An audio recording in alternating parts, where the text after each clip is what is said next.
दोस्तों, the inspired stories channel पर आपका बहुत बहुत स्वागत है। वीडियो शुरू करने से पहले कृपया आप मेरे चैनल को सब्सक्राइब जरूर करें और साथ में बेल आइकन को भी दबा दें ताकि मेरे नए वीडियो का नोटिफिकेशन आपको मिल जाए। और अगर वीडियो अच्छा लगे तो कृपया लाइक, कमेंट और ज्यादा से ज्यादा शेयर करें। अब देर न करते हुए आज की साखी शुरू करते हैं। साथ संगत जी, आज की इस साखी में आपको पता चलेगा कि जपजी साहिब का पाठ करने से आपको क्या प्राप्त होता है, कैसे आपके जीवन में आपके सभी कार्य पूरे होते हैं और कैसे आपके जीवन में करामातें होती है। ये साखी बहुत ही अनोखी और प्रेरणादायक है और अगर आप जीवन में कुछ हासिल करना चाहते हैं तो इस साखी को अंत तक जरूर सुने ताकि जीवन में पूरा लाभ उठा सके।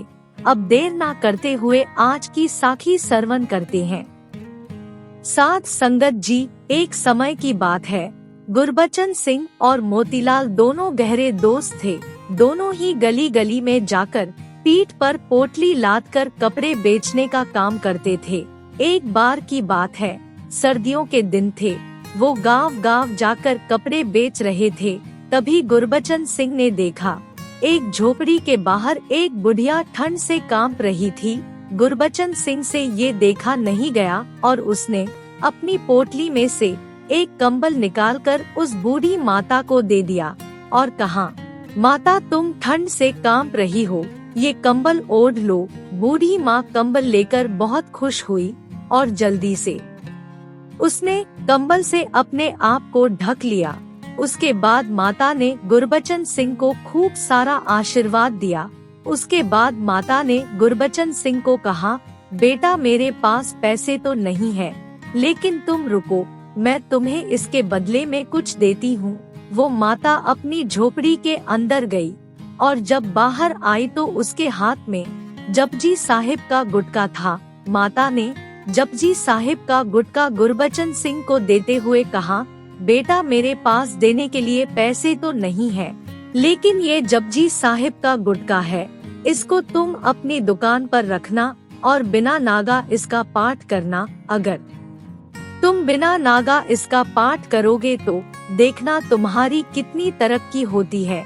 गुरबचन सिंह ने जपजी साहिब का गुटका ले लिया। तभी मोतीराम बुढ़िया के पास आकर बोला, अरे ओ माता जी, क्यों बहाने बना रही हो? अगर पैसे नहीं है तो कोई बात नहीं, लेकिन हमें झूठी तसल्ली तो मत दो। हमारे पास तो कोई दुकान भी नहीं है, फिर हम इसको कहाँ रखेंगे, इसलिए तुम इसको अपने पास ही रखो। लेकिन गुरबचन सिंह, जो कि बहुत ही नेक दिल का था और वाहेगुरु को मानने वाला था, वो बोला, नहीं माता जी, अगर आप इतने प्यार से कह रही है तो ये आप मुझे दे दो और पैसों की आप चिंता मत करो। ये कहकर गुरबचन सिंह ने जल्दी से एक साफ कपड़े को लिया और जपजी साहिब के गुटके को उसके अंदर लपेट लिया और उसको लेकर चल पड़ा। बूढ़ी माता देर तक उसको आशीर्वाद देती रही कि वाहेगुरु तुम्हारा ध्यान रखेंगे और तुम्हें चढ़ती कला में रखेंगे। माता उनको तब तक आशीर्वाद देती रही जब तक कि वो दोनों उसकी आंखों से ओझल ना हो गए। गुरबचन सिंह रोज काम शुरू करने से पहले जपजी साहिब का पाठ करता। जपजी साहिब का ऐसा चमत्कार हुआ कि अब धीरे धीरे दोनों की कमाई ज्यादा होने लगी। अब उन्होंने कपड़े बेचने के लिए एक साइकिल खरीद ली। अब गुरबचन सिंह साइकिल पर जपजी साहिब के गुटके को आगे टोकरी में रखकर और पीछे कपड़ों की पोटली रखकर गांव में जाकर कपड़े बेचने लगा। इस तरह उनकी कमाई बढ़ने लगी।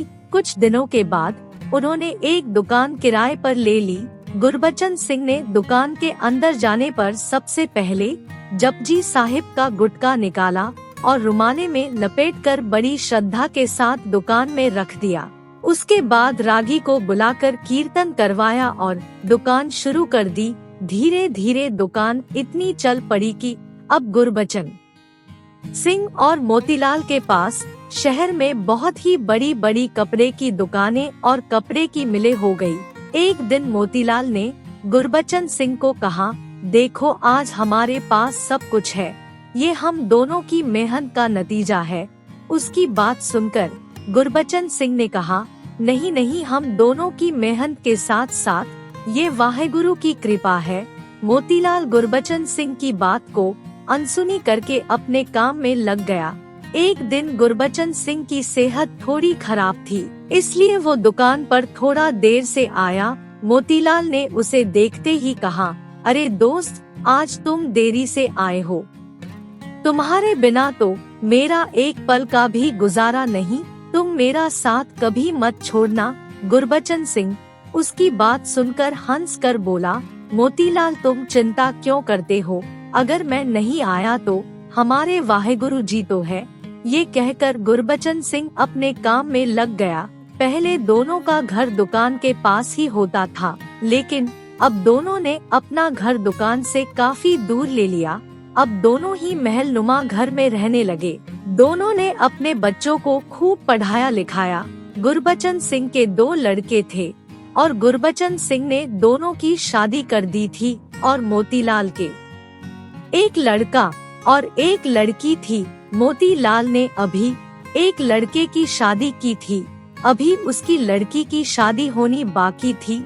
गुरबचन सिंह सेहत खराब होने के कारण अब दुकान पर थोड़ा देर से आने लगा।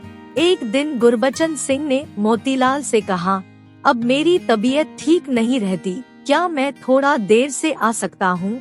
मोतीलाल ने कहा, हाँ भैया, तुम देर से आ जाओ, लेकिन आया जरूर करो, क्योंकि मेरा तुम्हारे बिना दिल नहीं लगता।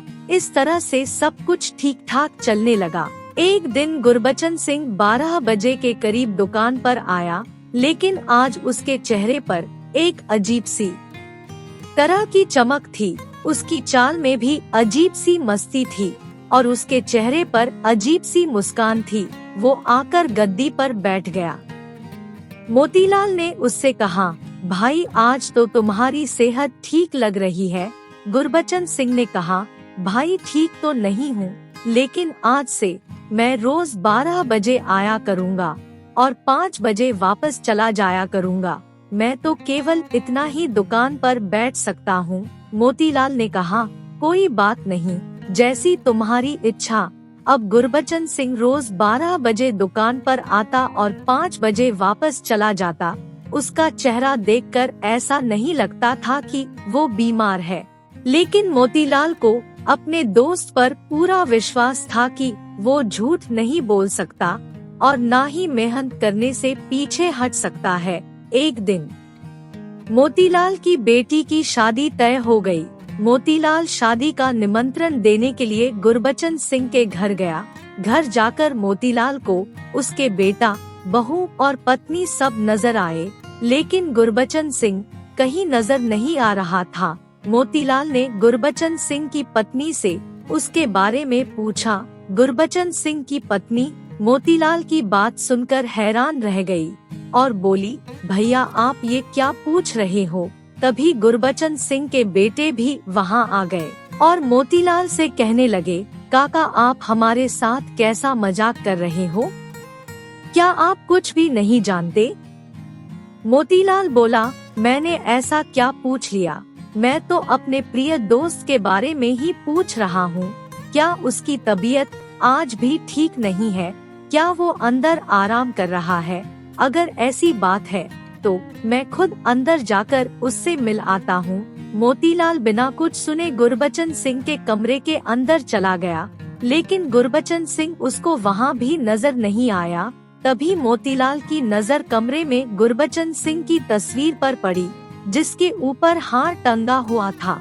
ये देखकर मोतीलाल हैरान होकर गुरबचन सिंह की पत्नी की तरफ देखता हुआ बोला, अरे भाभी, ये क्या आपने गुरबचन सिंह की तस्वीर पर हार क्यों चढ़ाया हुआ है? गुरबचन सिंह की पत्नी आंखों में आंसू भरकर बोली, भैया मुझे आपसे ऐसी उम्मीद नहीं थी कि आप मुझसे ऐसा मजाक करोगे। मोतीलाल को कुछ समझ में नहीं आ रहा था। तभी गुरबचन सिंह का बेटा बोला, काका क्या आपको नहीं पता कि पिताजी को गुजरे हुए तो 6 महीने हो चुके हैं?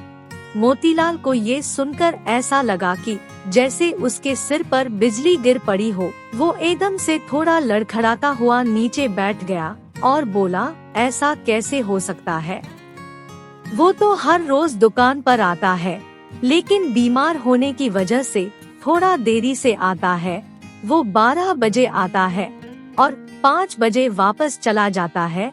गुरबचन सिंह की पत्नी बोली, ऐसा कैसे हो सकता है कि आपको पता ना हो? आप ही तो हर महीने उनके हिस्से के मुनाफे के पैसे हमारे घर देने आते हो और 6 महीने से तो आप हमें दुगना मुनाफा देकर जा रहे हो। मोतीलाल का तो अब सर चकरा गया।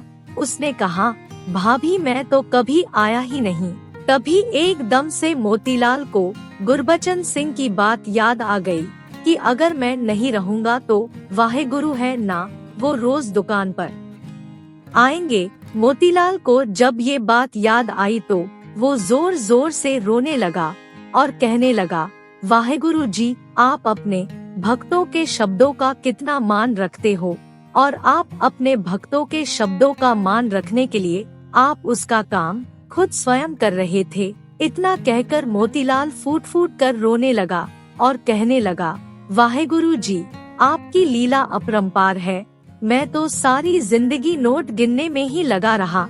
आपका असली भक्त तो गुरबचन सिंह था, जो आपको बहुत प्यारा था।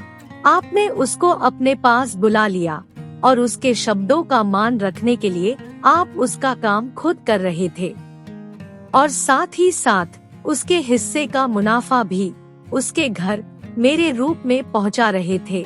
इतना कहकर मोतीलाल भागा भागा दुकान पर गया जहां गुरबचन सिंह ने जपजी साहिब का गुटका रखा हुआ था।